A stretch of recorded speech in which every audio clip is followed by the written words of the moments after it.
मुरीबाहाल गाँ गोष्ठी विभाग गठन है शांति कमिटी।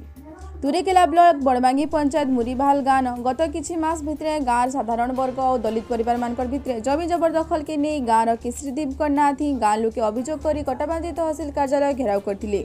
तापरे अनेक समयाथी उभयंकर भितरे मतमनांतर होई कटाकटी होई आसुतिला।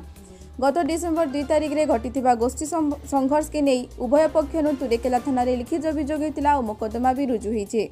सूचना अनुसार गाँव साधारण वर्ग लोक पुरंदर हंस नेतृत्व अनेक समयाथी दलित परिवार विरोध में सभा समिति आंदोलन करी दलित मान को प्रत्यक्ष क्षेत्र में कंठरोध कर अभियोग होता हेले सबु कल्पना जल्पनार अंत घटीचे।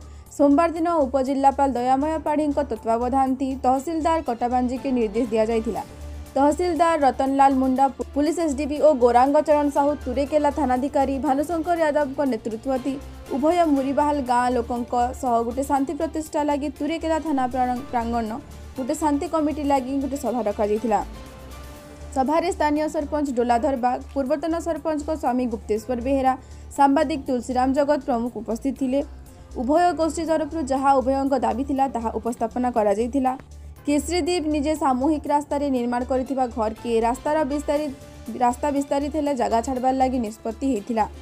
उपस्थित भद्र व्यक्ति तथा गाँव उभय गोष्ठी बुझामणा है आगामी दिन में भाई भाई हो चलिथिबा शपथ नहीं।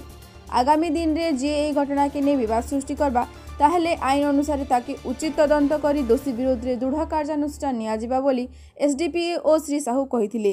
शेषे सबको धन्यवाद देकर सभा सांग करथिले थानाधिकारी भानुशंकर यादव।